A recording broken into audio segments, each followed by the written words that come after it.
can't. On Jay's? Oh. I don't Okay, we're ready to go. think he's gonna come in.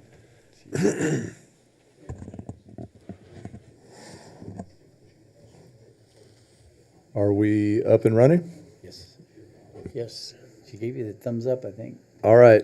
Good evening, everyone, and welcome to the Curry County Board of Commissioners meeting. Before we start the actual meeting, I want to go over a couple of things that we're going to change slightly regarding our public meetings and the way we conduct business. So as you guys know, we typically have three types of meetings. We have a business meeting, we have a workshop, and we have a town hall.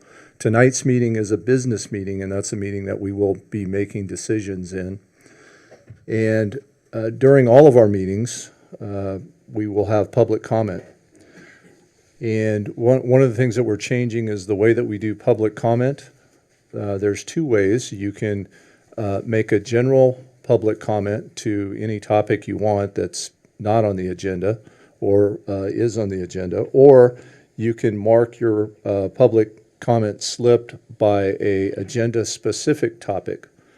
So, for example, if you wanted to talk about the opioid issue on the agenda tonight, you would simply check 5A, and then you'll be allowed to speak before that.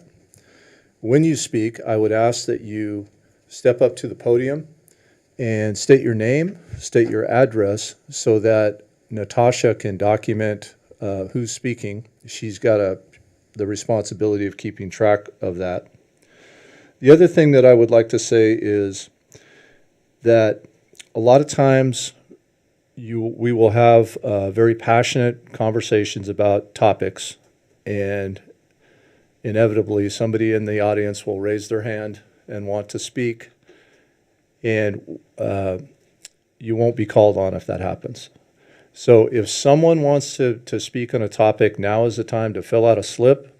Now is the time to bring it up here so we can get you on the agenda.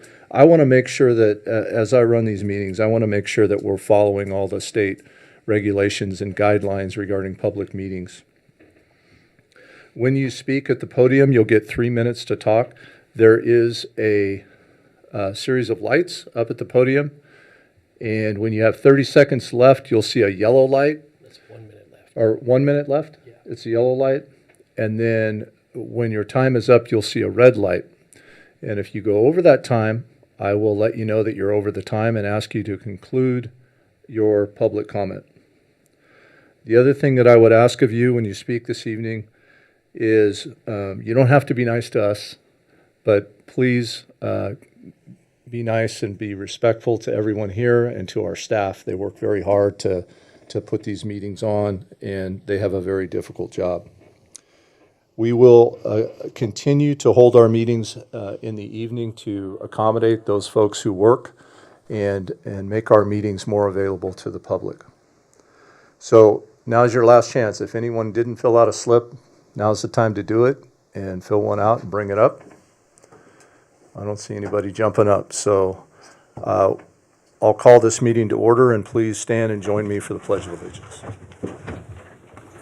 I pledge allegiance to the flag of the United States of America and to the republic for which it stands, one nation, under God, indivisible, with liberty and justice for all.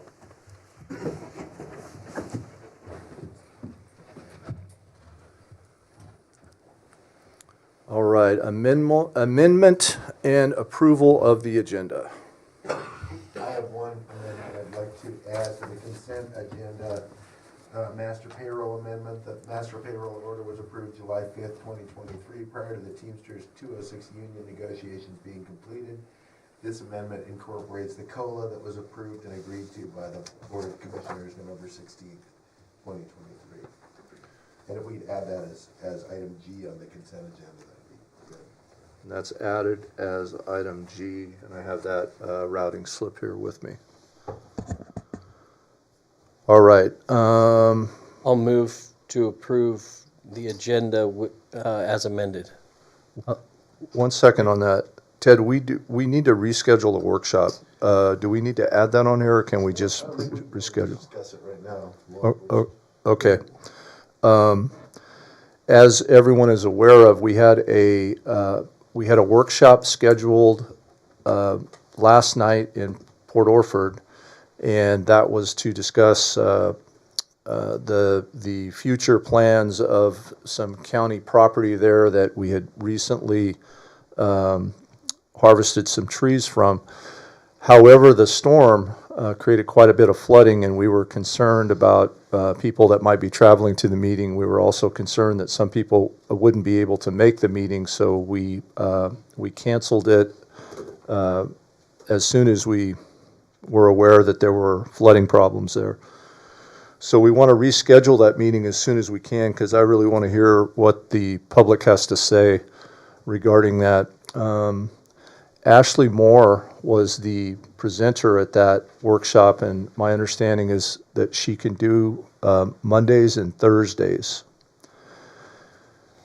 Keeping that in mind, we also have a storm that's incoming this weekend that I saw some potential for flooding again. So looking at the calendar, I think if we tried to do that on Monday, we would have the same potential problems that we just faced. So the option would be Thursday the 25th or Monday the 29th. Both of those dates are good with me. Thursdays work best for me. Mondays I have basketball practice.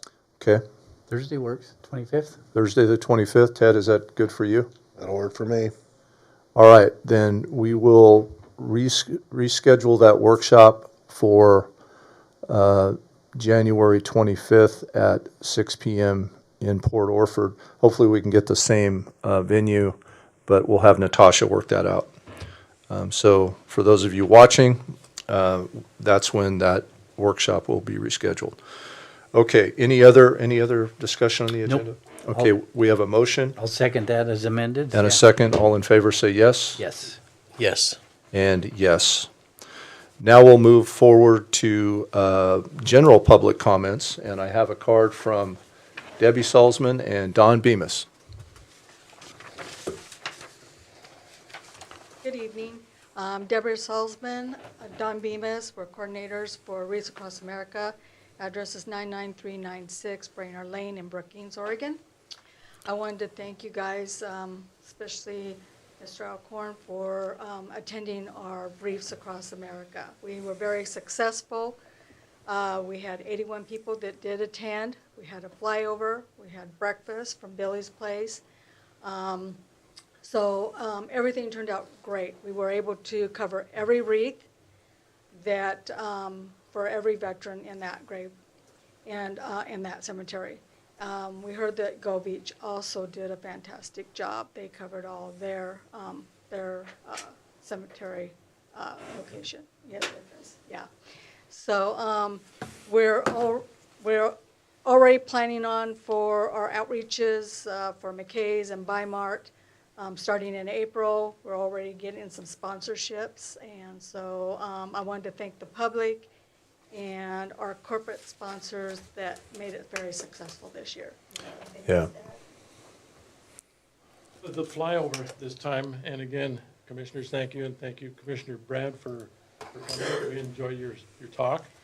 The flyover we had, ladies and gentlemen, are by local pilots from Brookings, and they flew in a formation of a missing man, three-plane missing man formation, and I just broke down. It was wonderful. The next ceremony is December 14th, and we'll be back periodically to give updates and bring flyers once we get them printed out. Yeah. But everything is good. It was perfect day, Yeah. and everything worked out perfectly. We thank everybody who'd like to come. Everybody mark your calendars, December 14th, and we'll have another ceremony. Yeah, it's been you guys do an awesome job, and it's been great to watch that event grow and the attendance grow, and then the community support, you know, with the breakfast and all the things you guys have added. It's really neat. When the flyover was great, seeing you guys in your uniforms is always awesome. Yeah, that's one thing I really look forward to, and I enjoy that event every year. So thank you for what you do, guys. We appreciate it, and it's our honor. Appreciate you guys. Thank you. Thank you.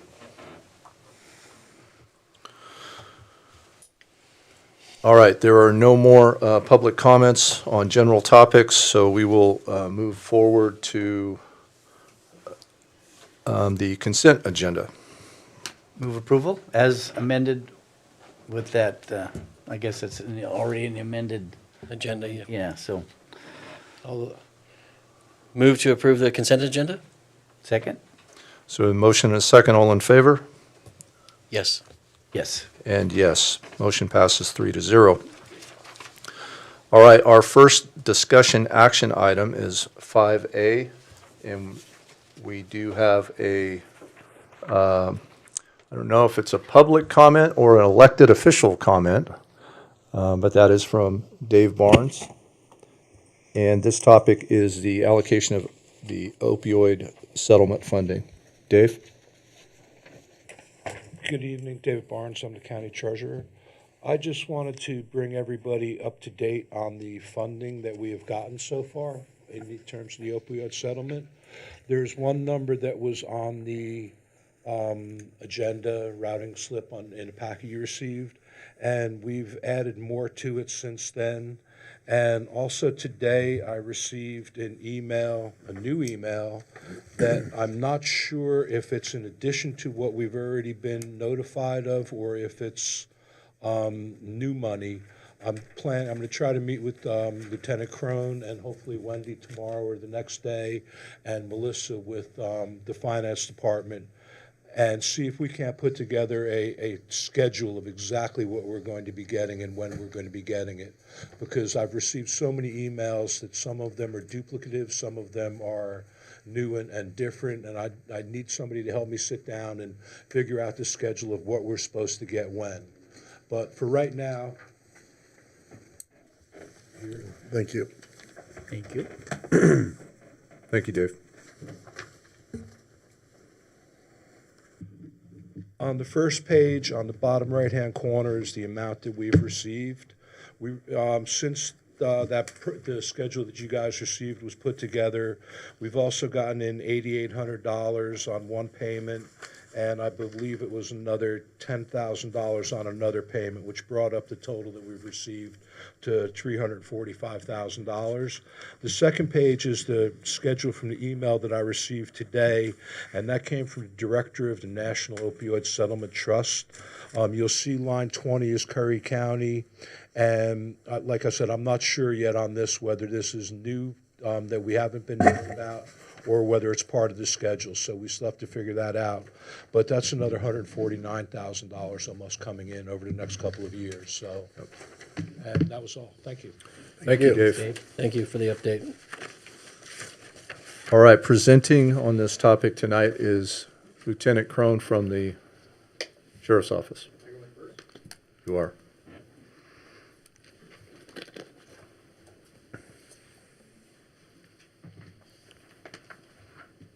Good evening, everyone. Lieutenant Crone, the jail commander for the Sheriff's Office. Just to start things off, I want to make it very clear to the public and to the commissioners, you guys all know this. Opiate settlement funds are very specific in how they can be used. There's criteria that we all have to look through and kind of pick out what we can and can't use this money for. And one of the things that it can't be used for is to fix the funding problem that the county is facing. So just know that when we're asking for this money, this isn't money that can go into staffing, or it can't go into other costs. General fund. General funds. It's restricted funds. Very restricted, We can't pay your salary with this money. Nope. unfortunately, no.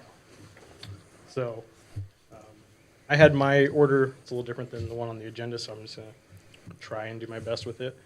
The first thing that the Sheriff's Office is asking for is for $30,000 to help fund medication for medicated assisted treatment in the jail. Right now, the jail provides a detox protocol for substance abuses, and that is Suboxone. It's one of the cheapest ways you can do it, and it has a mediocre success rate. If you're not staying on top of it, you'll lose the effectiveness of Suboxone. Sorry, I think I jumped down to number 3. You're okay, just continue. Yep. We're looking to add Sublocade, which is a once-a-month injectable medication for substance abuse. This medication has a half-life of about 45 days. So once you get the injection, you have this medication in your system for 45 days, which in our jail, that means when you get released, you'll still have the medication, which will give you a fighting chance to go out to the community and get the help that you need for your substance abuse. This is not a new medication. We just got our nurse on board with administering it. The problem has been the cost of it. So that's why we're asking for $30,000 out of the opiate settlement funds. In this, it is an allowable cost with the criteria. It's one of the ones where it's very specific to use it for. They mentioned that several times. So that's the first one. The second ask that we have, go ahead. Go ahead. So we listen to this and then we'll discuss and then make motions and Yes. stuff? Okay, yeah, Yep. gotcha. Sorry, bud. We kind of jumped to E Yeah, in Yeah, the gotcha. agenda. yeah, sorry about that. It's fine. The second ask that we have, and this would be right above it, it's for the purchase of a mail secure scanner. So what this mail scanner does is it will scan mail packages and other items to just show if it's been altered or laced with anything. Recently, the sheriff's office has received through our inmate mail Suboxone strips and fentanyl powder that fortunately we were able to catch. Right now, there is no real good way to detect that without opening the mail. This would do it without having to open the mail, and it'd just make it a safer environment for everybody. The cost of this is approximately, there's a quote in there, but I think shipping may change a little bit now, but it was $120,000 for the scanner. The scanner for this purpose would be located at the sheriff's office, but available to all county departments as needed. It does have a mobile cart. You can take it wherever you need to go, and it has a battery backup system, so it doesn't need to be plugged in. This is one of the allowable uses of the opiate money. And it's to invest in infrastructure for government to support collaborative cross-system coordination to prevent overprescribing, misuse, or overdoses. By purchasing this, we can prevent fentanyl and other opiates from getting into the jail, as well as the rest of the county offices here. And finally, the last thing that we're asking for is $40,000 to help build our wellness program at the sheriff's office. This one is near and dear to my heart, and that's why it's on the agenda. It is an allowable use of the money, and it's to help the deputies and the other staff at the sheriff's office who have to deal with the secondary trauma related to opiate response. So what that means in layman's terms is the deputy goes out to an overdose call, and they come back and they're a little bit broken. A lot of people don't realize what that looks like when someone's overdosing, and we get called to that all the time. We had a presentation on this program. I know Commissioner Alcorn came and saw it. It is expensive, but the cost of not doing this is the cost of a deputy. We lose staff because we don't provide this service right now. The EAP program we have is not up to snuff for the work that we do in our office. Up to snuff is kind. It is. Trying to be as nice as I can about the program that we have. But it has failed deputies in the 10 years that I've been doing this. We've lost 6 that I can count. I keep in tabs on. So of the $40,000 that we're asking, 20 of that would go to this program to get this going. This is a pay it as you use it kind of a program, so it's really a shot in the dark. If everyone uses it the way that we think they will, then it's $20,000. If they use it more, then it may cost more. But just on the estimates that we've been given, historically, that's how it would work. It's also going towards a peer support team and training. and our chaplaincy program. There was a critical incident over the weekend with a neighboring agency, and the sheriff's office supported that agency with chaplaincy and peer support. Unfortunately, we only have one person to do peer support, and our chaplains, they also have other jobs. So we'd like to help build that team up to be able to help all of our agencies the best that we can. On that note, with the EAP and the wellness program, after that critical incident, we reached out to First Watch Wellness, and nobody in the county right now is a prescriber of their program. The response that I got was, what can we do to help you? There was no question of cost, who's paying what, it was what can we do to get people here? And I don't know if that agency reached out to them or not, but they were given that information, and that's the caliber of the program that we're trying to. No, go ahead. That's all I have. So, stay right there, Mr. Crone. So, real quick, I think we may need to backtrack just a touch and give some context on these dollars and how these dollars were decided to be divided.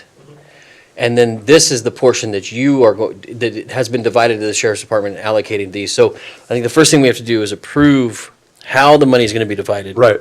And then we'll Yeah, approve. I jumped ahead with Jeremy. you're gonna be doing it, So, I'll have Wendy come up next and, Can I just read in sure, this part? sure. So that people have context of where these dollars are, how much these dollars are, how it was decided how they're going to be split. So Curry County has received an updated number of $345,232.62 from opioid settlement funding, and is expected to receive approximately $1,017,174.24 more by 2031. The local Public Safety Coordinating Council discussed how these monies should be distributed between the Sheriff's Department and the Juvenile Department. This order attached dictates the proposal from the local Public Safety Coordinating Council, which is that the Sheriff's Department will receive 75% of this funding and the Juvenile Department will receive 25% of this funding. So I think the first motion is we need to have a motion to approve the allocation of opioid settlement funding to the Sheriff's Department and Juvenile Department, and then we can approve what you want to spend the Sheriff's Department portion on. That is correct, and that is a LIPSIC recommendation. Yeah. So I will move to approve the allocation of opioid settlement funding to the Sheriff's Department at 75% and Juvenile Department at 25%. I'll second that. Motion and a second. All in favor, say yes. Yes. And yes. Motion passes 3-0. And then I will motion to approve the purchasing of opioid settlement funding for the Curry County Sheriff's Department totaling $190,101 as proposed by Lieutenant Crone. I'll second that. Motion and a second. All in favor, yes. Yes. Yes. And yes, motion passes 3-0. So do we want to have discussion on, we want to do discussion now or have Wendy come up, since we kind of got out of line there? Oh, well, Wendy's next with the opioid, her portion, right? Okay. So, yeah. Wendy, you're up.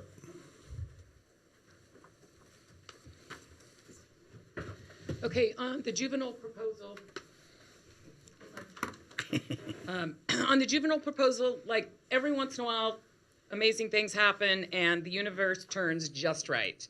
Because at the beginning of COVID, in the middle of COVID, the juvenile department numbers of kids that we supervised absolutely crashed. It crashed down to about 20 kids, never been that low. Also, the same time, parks needed assistance and community service needed assistance. So we took a full-time probation officer and we allocated them to parks and community service.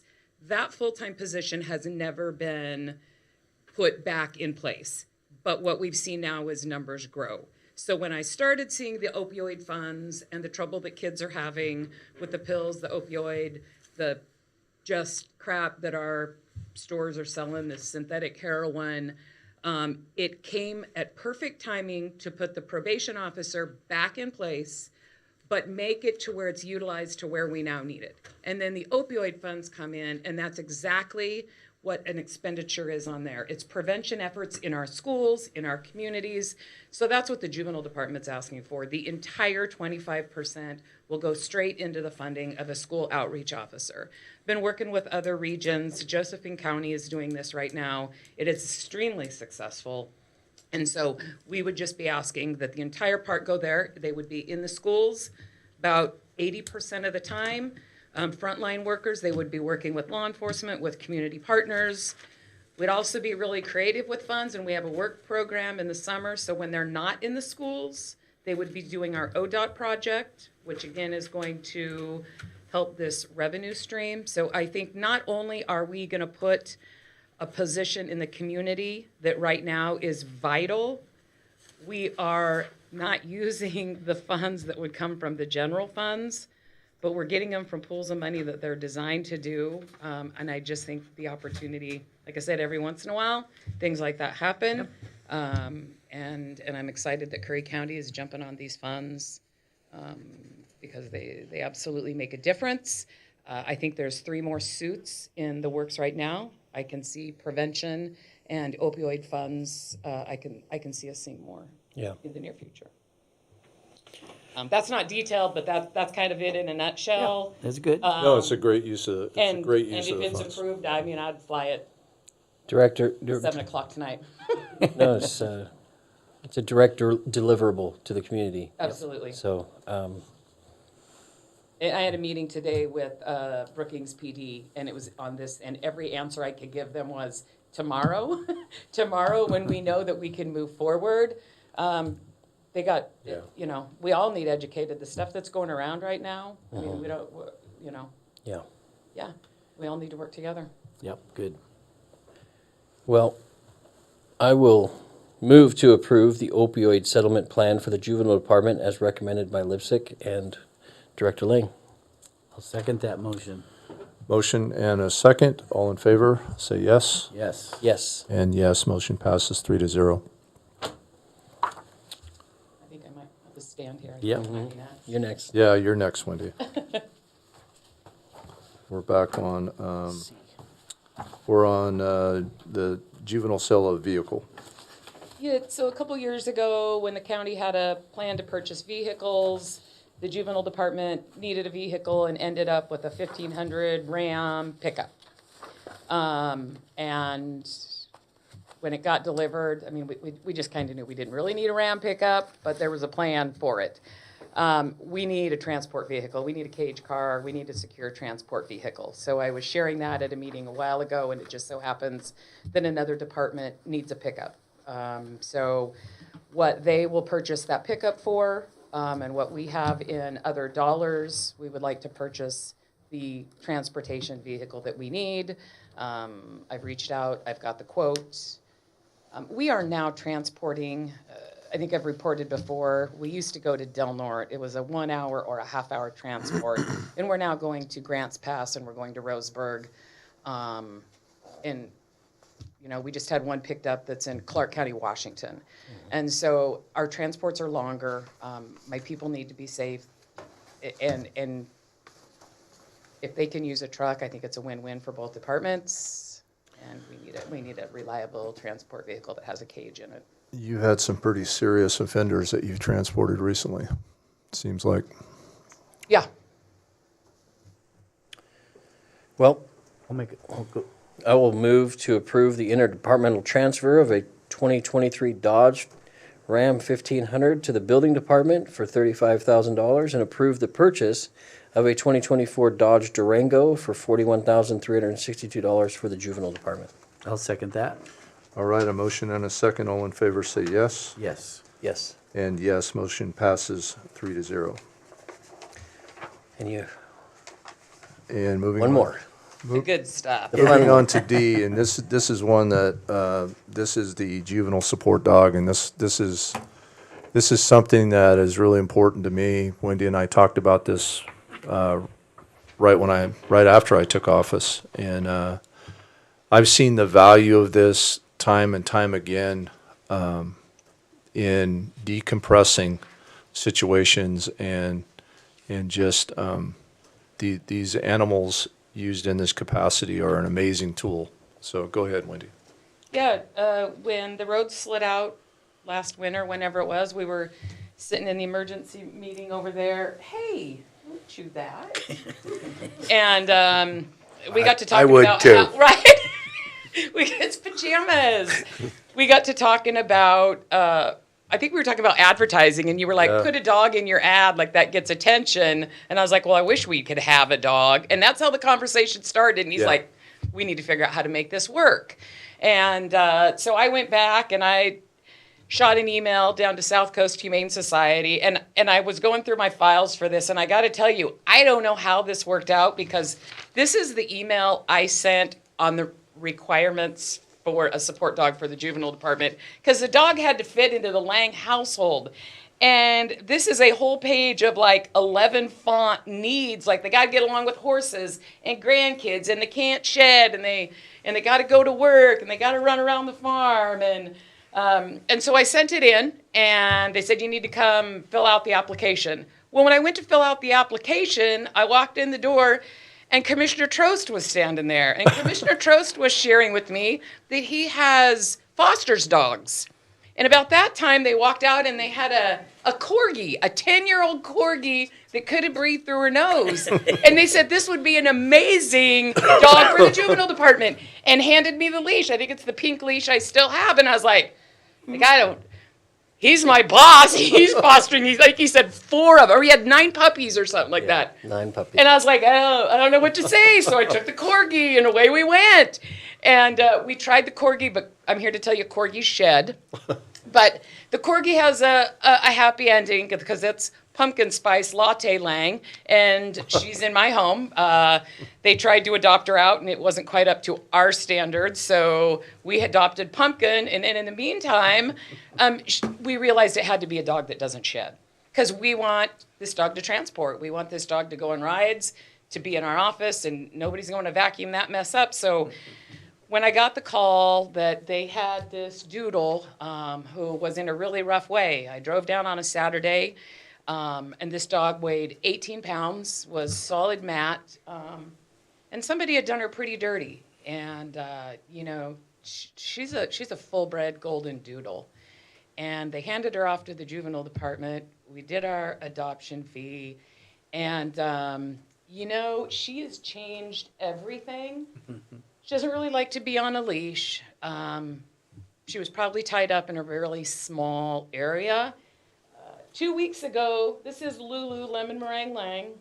My daughter has crazy names. But 2 weeks ago, she looked like a golden doodle, but we had some miscommunication with a groomer, and she come out looking like a poodle. So we're all kind of getting over it. But this program, she did her first trip. I went to a director's conference on Tuesday, and she rode in the back of my car to Roseburg, never moved, got out there, ran around, and came back. So I now believe she's ready to do transports. The kids we transport, they've got a lot of trauma. And it doesn't help that we create more trauma, and there's a lot of fear. And sometimes there's the safe place to put them might have to be in detention for a couple days. So she's going to ride in the back seat. She's going to be that. We had a girl that ran away. She was gone for 4 months. Crazy story. And we got her back, and we got her to our office, and Lou'd only been in our office a couple weeks and climbed up in her lap. And she goes down now about every month and meets with the girl, and they hang and they get along. And that is exactly what we need. Even my employees, when you're having a rough day, this is Mello.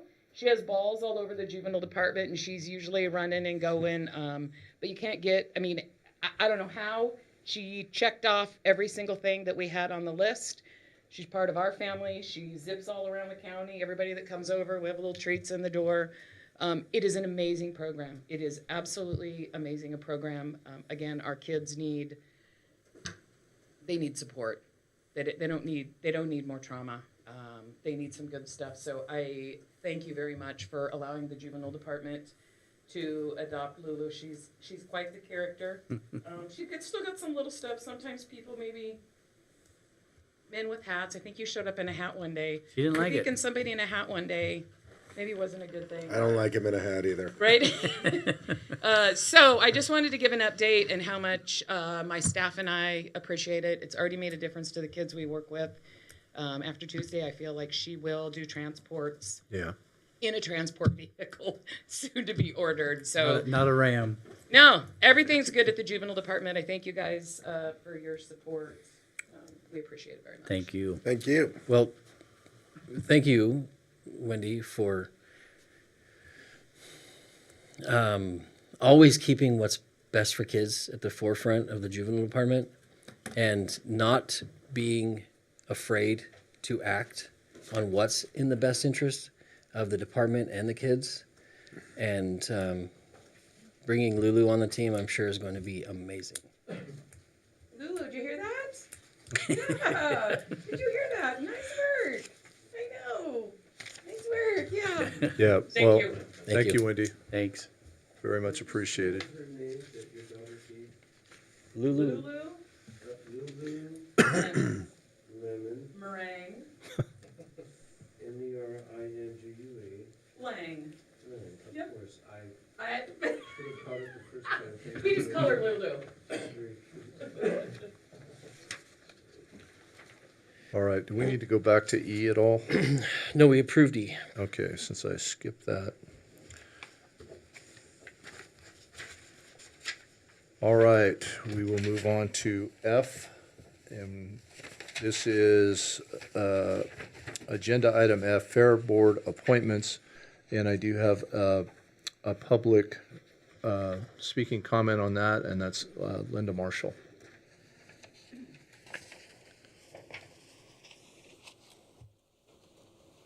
Hello, my name is Linda Marshall.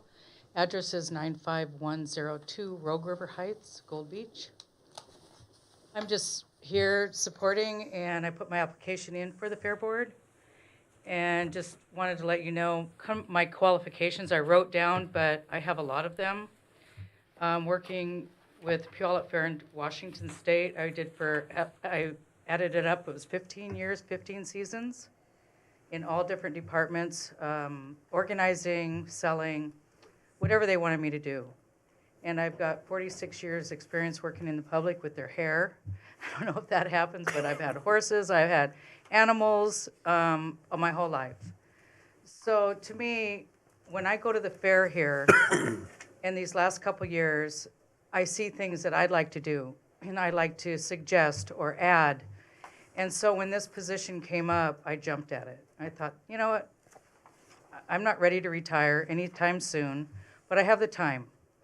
And I have the knowledge, and I can help. So I wanted to come here tonight to introduce myself and find out, you know, what's going on and when we're being chosen. I know there's 3 positions out of, I don't know how many applications you got, but I just wanted to be heard and, you know, hopefully, you know, be utilized.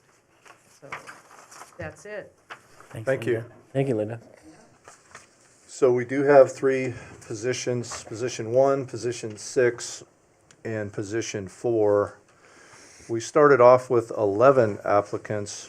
One of the applicants pulled her application, and then that left us with 10 applicants. That's Lucy Labonte, Monday Adams, William Dooley, Ron Crook, Kira Morris, Linda Marshall, who we just heard, Barbara Tetson, Samantha Roberts, Ezekiel Harms, and Ida Swank. And first of all, it was great to have 10 applicants. Sometimes we don't, when we have a board or a commission, we don't get that many applicants. So it was really nice to see more community involvement. I looked at all these applications, and I looked at them and I'm like, man, there's no way I can make a decision off these applications. They're all really, really good. So what I did is I called each of the applicants and personally talked to them. And you guys remember Monday Adams, I actually spoke to her a couple days after she left her public comment when our last meeting. I spoke to her a couple days after that, and then she ended up putting in, after I had spoke to her. But I had a personal conversation with each of the applicants, and it was really interesting because you know, you read the application and there's some really good info on there, but you can get so much more when you actually interact with folks. So there was one applicant that really stood out to me, and she is and has been involved in fairs since she was 8 years old and continues to remain current with the fair industry. And that's Ida Swank. Ida was very involved as a kid in the carnivals. She still has contacts in the industry. Those are current. And then she was also and is involved in 4-H. Her family was very active in that as well. And she's knowledgeable about all of the exhibits and vendors, and I know we talk to her on a regular basis, and I think you guys are all aware of her depth of knowledge when it comes to the fair.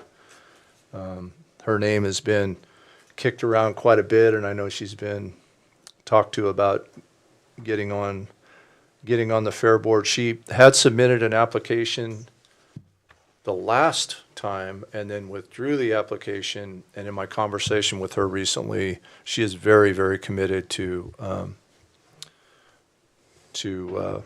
serve.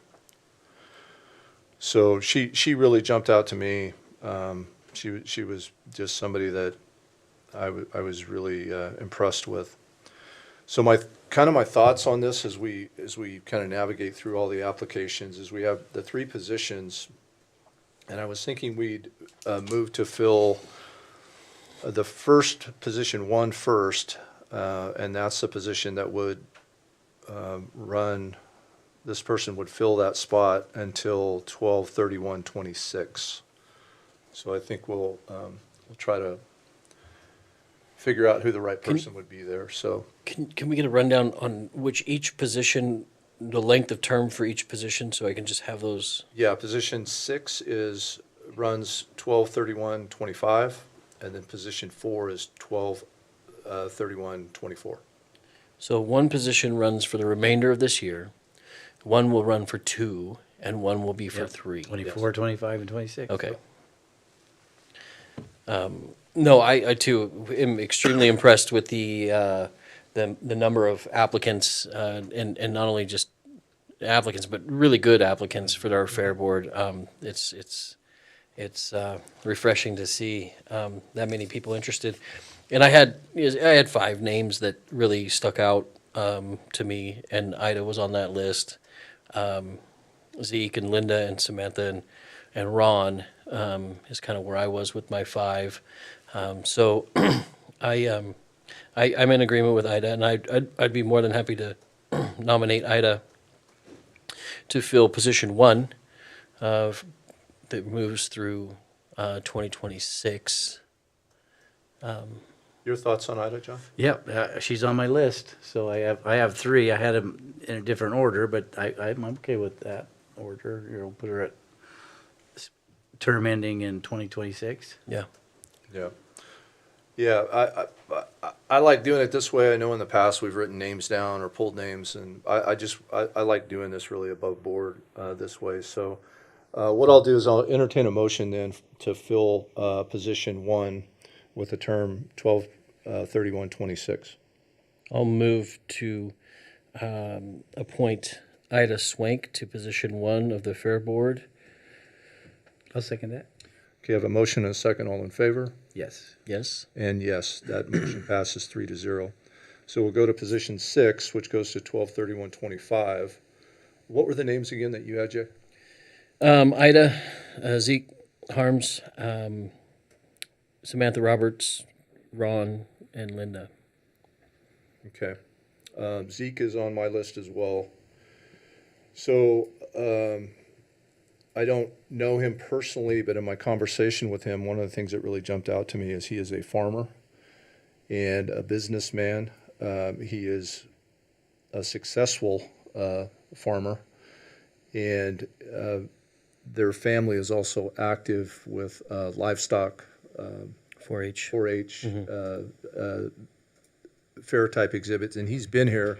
I don't know. Do you know him, John? He's been here for what, 40 years or something? Yeah, because he's not super old, Yeah. but But not like the family Ted and I. family business has been around Yeah, for quite a and while. he married a Thompson, so or not Sue Thompson was his mother-in-law, and I went to school with her and know her daughter, and yeah, so they were definitely horse family, Horse people. horse people. And he was Zeke seemed pretty eager to get involved and give a fresh perspective on the direction of the fair. Zeke is a lily person and a cow person. Yep.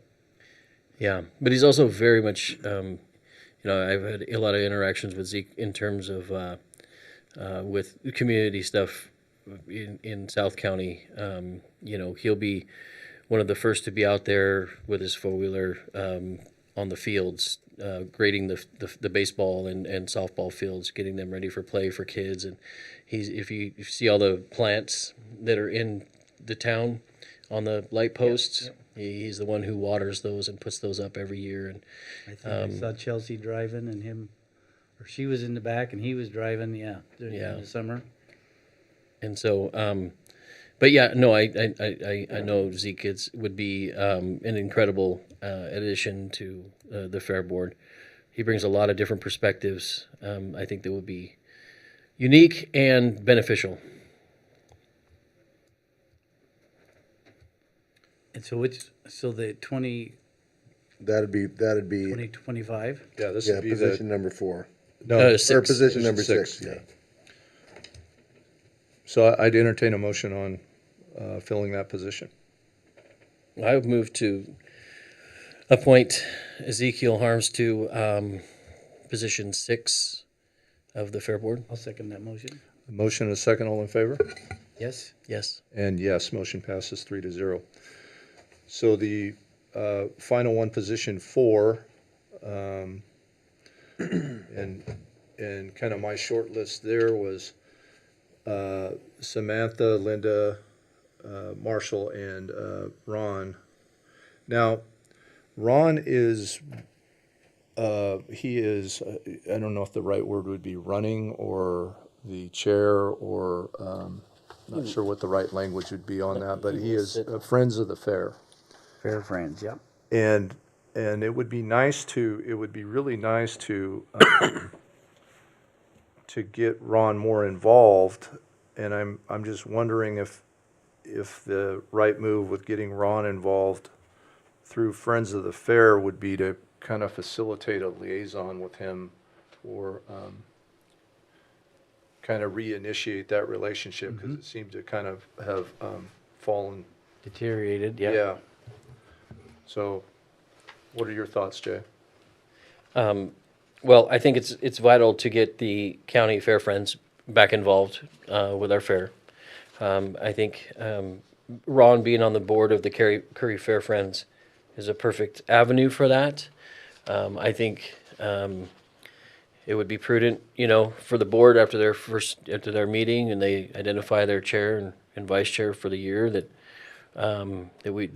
reestablish that liaisonship between the county fair friends. And I think that Ron would be a great liaison for that. Yeah. Now, being a part of both boards can cause it's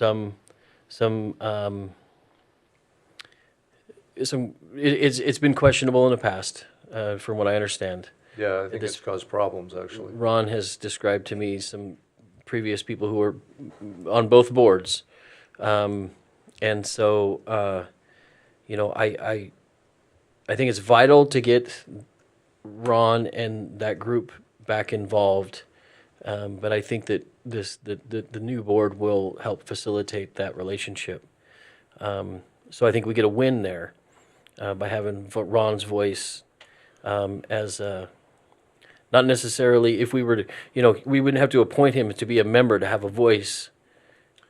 But I think he has a voice from the Friends of the Fair. That's what I mean. Yeah. He would be able to provide a voice from the Friends of the Fair towards the Fair Board and advocate for things that the Friends of the Fair are raising funds to help facilitate. That's my information. They've raised substantial funds and they're sitting out there, so. Yeah. I think that's a good relationship. I also think that going forward, that, I mean, that the whole idea of this fair reorganization is to stop that kind of acrimony and have those two organizations work together to take the fair where it needs to go. Agreed. Well, Ron Adams, I mean, growing up here. I mean, Ron Crook. Ron Crook, I wrote out Ron Adams, that's another old name. Pistol River, anyway, but Ron Crook, I mean, growing up here, that's who was the fair. He ran the fair. Right. And he, so I know he wants what's best, and I know he would work either way to, Yeah. Yeah, and I had a long conversation about that, that specific thing with Ron. Yeah. And we had a really good conversation. And I don't know, I think we'd get a lot of value out of reestablishing that relationship and avoid any conflict with having him as a liaison. So we heard from Linda tonight.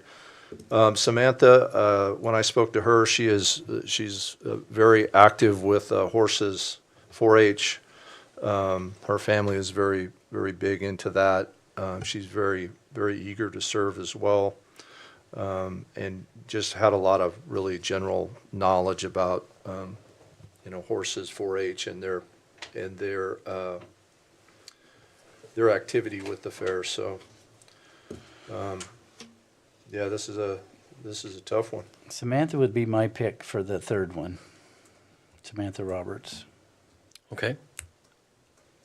I'll entertain a motion. I'll make a motion to, what's the word? Appoint Samantha Roberts into that term ending in 2025? 24. 24. Into this Position year. number 4. Into this year. Position 4. I'll second that. So motion and a second, all in favor? Aye? Yes. And yes, motion passes 3-0, and Samantha Roberts appointed to position 4. So I will get with Natasha, make sure that Chris Brosey is aware of the positions being filled, who they are, and reach out to each of them so we can schedule a meeting as soon as possible. I know that Chris wanted to get that meeting potentially next week, so we'll try to get that facilitated. This can't be Thursday. True, I want to can't be Thursday. thank you, Linda, for coming today Yes. and introducing yourself and all of your experience. We really appreciate that. Thank you. All right, Fair Board is completed. Now we're going to go to the, let's see, MOU. no, we're No, going it's to. IT services. Item G, which is the IT contract with Gold Beach Police Department. Ted, I think that's your presentation. Right. So, a few months ago, the county began discussions with the city of Gold Beach regarding their upcoming need for IT services due to their current provider canceling the contract for services. The proposed information technology services agreement would allow the county IT department to provide IT services to the city of Gold Beach, specifically limited to the police department IT infrastructure. That dovetails well with, with what we've got going. And we're just trying to, it makes a lot of sense, and if we can support them, and, help everybody, that's kind of what we're here for. We've met with the city administrator and with the new chief, talked about this, went through the contract, and everybody's agreeable, so there you have it. Well, I'll move to approve the proposed amendment for IT services for the police department between the county and the city of Gold Beach, with signature authority for this agreement assigned to Philip Dixon, IT director. This approval shall be subject to council review. I'll second that. Motion and a second, all in favor? Yes. Yes. And yes, motion passes 3-0. All right, next is item H, which is the MOU with Coos Curry Electric. Ted, I think this is also you. Coos Curry Electric is applying for a FEMA Building Resilient Infrastructure and Communities BRIC grant in the amount of $387,500. The intent of the grant is to study the effectiveness and feasibility of developing a battery and microgrid project to provide electric service during emergency periods. Coos Curry Electric Co-op will have to use the Curry County Emergency Management Department as a pass-through entity to apply for the grant, thus making Curry County the sub-applicant. Coos Curry Electric Co-op has provided an MOU whose purpose is to define the prospective roles and responsibilities of both Coos Curry Electric Co-op and Curry County for this grant. Total project cost is expected to be $387,500.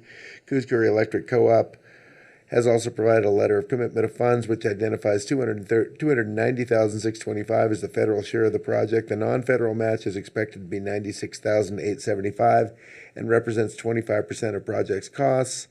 Coos Curry Electric Cooperative has committed to providing the matching funds necessary for the proposed Curry County battery and micro project scoping. We've negotiated with Coos Curry. It's normal that we would have a management fee.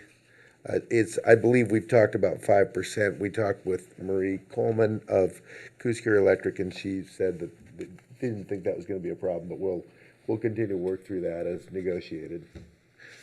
Brad, I got a claim of conflict of interest. I'm on the board at Coos Curry, so this is between you two. So. Well, as a pass-through grant through the Emergency Management Department, we would be the grant administrator, responsible for reporting, et cetera. Correct. So the grant administration fee would be pretty standard.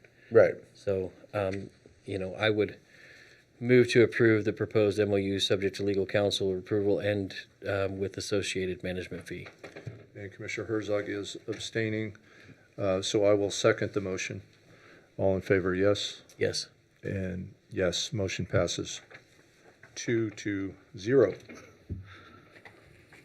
All right, and next on the agenda is item I, which is Democratic Rules of Order. Jay, this is you. So, each of you have the attached books on the rules of order structures, clear guidelines for government meetings. Commissioners have discussed adopting these rules to conduct the Curry County Board of Commissioner meetings and further create efficiency and increase productivity. The attached order would approve adopting the democratic rules of order with clarification on the difference between formal and informal meetings based on size. It's page 14 to 15 in the book. Formal meetings shall be boards or committees existing of 9 or more members, while informal meetings will consist of 7 or less members.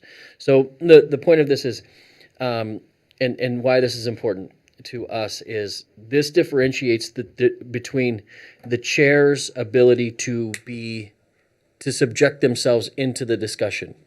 So typically, like if you look at Robert's rules, the chair is always neutral. The chair, it basically guides the discussion but never involves himself in the discussion. However, in meetings that are comprised of smaller numbers, it's not reasonable to assume that the chair will not be a vital part of the discussion. So what this is saying is in the smaller, in 7 or less members, the chair is allowed to participate, motion, discuss agenda topics. In committees or commissions that are above 9 or more, then the role of the chair goes to a formal role, which would mean that they are more of a facilitator as opposed to an active participant. And as Robert's rules would state for the chair, at that point, they would only truly vote if there is a need for a tiebreak. So for the majority of all of our meetings, in fact, all of our meetings currently and all of our commissions, including Planning Commission, Fair Board, and future commissions that we plan to have, most likely will have 7 or less, falling into the ability for the chair to participate as an active member. So that's what the formality of this adoption looks like. I have to thank Val Early, who's here today. She worked with me on this a lot. We went through this quite a few times to try to identify to make sure that it fits our needs. And I believe that it's a very it's an orderly yet not overly complicated way of operating our meetings, and I feel like it can be a value and adopted to all of our committees and commissions that we oversee. No, I like it. I went through the book in detail. It's very helpful. I tend to function better with checklists and rules. So, no, I agree 100% what we're doing. Yeah, and the other nice thing about it is it's going to be a great, I think, a good booklet to provide to new members, like these new Fair Board members. Yep. And because it gives a lot of different examples, scenarios, situations that arise in a meeting, and provides, you know, an option to look at how that would be handled through these rules of order. And so it's kind of it's also a guidebook. Yep. As well. So that's what I have for the rules of order. Makes sense. Well, if there's no further discussion, I'll make a motion to adopt the rules of order. I'll second that motion. Motion and a second. Quick additional discussion on that. We have not had an adopted rules of order. Now we do have an adopted rules of decorum. Now, this does not replace our decorum rules, which may need to be looked at, evaluated. As a chair, you may want to look at that for this upcoming year. But this is not in replace of our rules of decorum. This is just to identify our rules of order. Okay. All right, we have a motion and a second. All in favor? Yes. Yes. And yes, motion passes 3-0. So now we are on to elected official updates, and I see Treasurer Barnes is still here.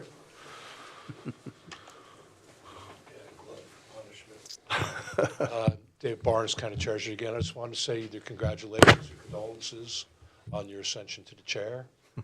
Thank you very much for serving, and I look forward to serving with you all again this coming year. So it's been interesting. We got a lot of issues ahead of us. Budget's going to be a difficult issue again without money. And I just wanted to say thank you. So we'll get through it one way or another. We sure will, Dave. Thanks, Thank you. Dave. And final item, commissioner updates.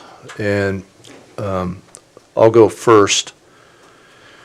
So one of the things that I want to do, and I was considering doing it tonight, but I wanted to put it off until the meeting on February 7th, which is a State of the County presentation or information about where we are, what we've done, and where we're going. So I plan on doing that on the 7th, and I'll work with Ted and Rabia to present that information. Quite a few things have happened throughout the year, and I think it's very worth sharing with the public and educating the public on the things that have happened and where we are today and what lies ahead in the future. So I plan on doing that at our next Board of Commissioners meeting, which I believe is February 7th. The other thing that I wanted to share with you is the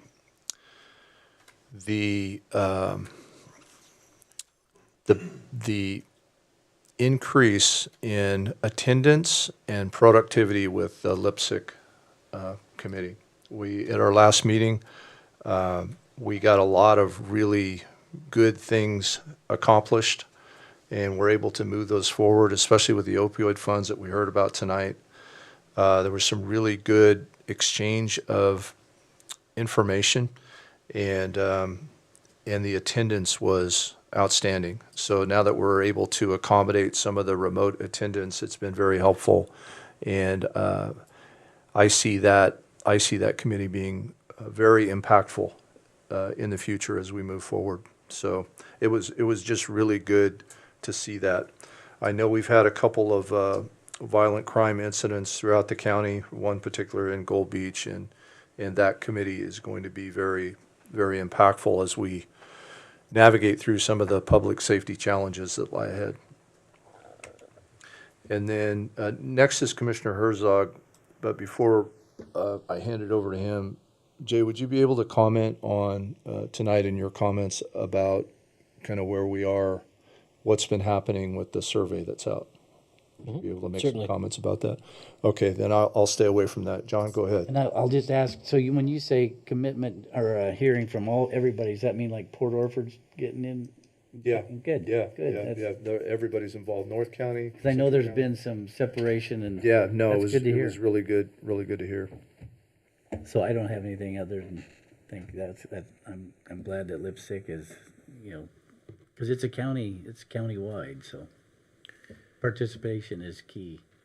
Correct. Yeah, I had the honor of being on that committee for several years, and it was an invaluable committee. It is an invaluable committee to our agencies, from everything from our mental health agencies to our public safety agencies. So, yeah, that's great to hear. So, as requested, I'll provide an update. So, as many of you may or may have not heard or been contacted, you may have been contacted to assist in completing a survey that the county has requested to be facilitated. This survey is vital to us being able to gather information regarding identifying upcoming potential funding opportunities for our public safety and sheriff's department. And so, we've gotten a lot of comments. There's been some comments that have been going around that I think are, not quite the perception I think that we were intending. However, if you are contacted to participate in the survey, we would certainly ask that you do that so that we can gain as much information as we can from our citizens to craft potentially the best funding solution as proposed by our members. And essentially, that survey really does break down to looking at three main options, right? A levy that would continue our current levels of service going into this next fiscal year. A levy that would provide for an additional 6 deputies and 24-hour public safety service. And the final option would be looking at a law enforcement district and providing independent funding for our sheriff's department. So those are the three main things that we're trying to garner from the citizens, and in which they would be most favorable to look at, to vote for. And one of the things that may be interesting on there is that we're looking at potentially, we're not stuck with looking at just a certain year levy, but one of the options may be looking at a 3-year levy. And I will say that one of the advantages of potentially looking at a 3-year levy is that a 3-year levy could potentially provide us the bridge to continue to keep law enforcement whole while we have our ONC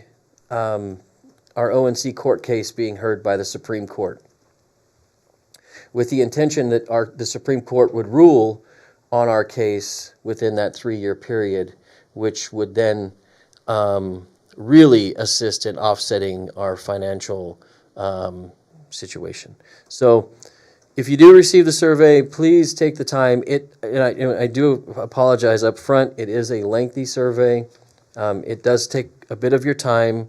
But please do participate in that survey. Yeah, I read some of the social media comments, and again, it's social media, and I try to stay on top of that as much as I can, but there was a lot of misinformation again. And, I mean, it was just wrong, some of the things that were being speculated and were said. So please don't listen to those folks on social media. Please listen to the actual survey itself. And we are looking to do what the people of this county want. And you know, you mentioned the ONC lands, and perhaps one of the things we can put in that is if that case moves forward quicker than we thought, and there's a resolution in that halfway through this, we might be able to eliminate it, because you know, we don't want people to pay any unnecessary taxes here if we have a funding solution through the Yeah. Timberlands. The one thing that comes with the Timberland, the ONC court case is, should we get a favorable ruling from the Supreme Court on the ONC lands and harvesting that timber, we do have to anticipate that there will be a ramp up to build BLM's infrastructure back up to be able to harvest at the capacity of sustainable yield, you know, which I think would be a minimum of 500 million board feet. So there have to be a period of time, I'm sure, allowable for a ramp up for their ability to be able to get that amount of timber back into the mills. Because I even think of what's happened at South Coast Lumber since this has all came down, you know, the automation of their green end and all that stuff, and the size of logs, it's all changed. Yeah. Even, and little Jippo mills are gone, and it's just been longer than anybody ever thought it was gonna, anyway, it's sad. Yeah. Yep. Let's go out and rip those saws with a chainsaw in the log yard. Yeah. That's what they're doing now. Well, the ONC committee is actively working, obviously, it's working very diligently to get resolution on this, and you know, and filing an appeal with the Supreme Court is our final step. I'm confident that if logging is allowed, our Curry County loggers will extract those logs quickly, so they'll figure out a way. Well, and that's, you know, this is kind of another reason that I wanted to wait a little bit before I present what the outcomes have been financially of some of the reorganization that we've done, and some of, you know, we all know what's, and again, Jay, I use your analogy, the financial cliff that's ahead of us. We all know what's coming, and this past year we've been able to do a lot of things to prepare for that. And some of the initial numbers I'm looking at are that we've been able to adjust in preparation for that are going to be very helpful, but still the general fund is going to be short a lot of money. So we're going to have a funding solution. There is no other option. And we can include, maybe we'll even have some information back on the survey when I make that presentation. So we'll see. Give us a little more time. Anything else, Jay? No, I appreciate you moving forward the state of the county. I think, you know, it's good to review. It's good to be held accountable to what we have and need to do. It's essentially an after-action report on a lot of things that have occurred this year, and also an opportunity to reflect on, you know, things that happened, things that we could have done better, things that we will do better, things that we did well. And so I just think it's vital in any organization to do that, you know. So thank you. All right. Anything else, John? No, sir. Tim? Ted, we don't have any executive session, there's no other business, correct? That's correct. All right, we will adjourn the meeting.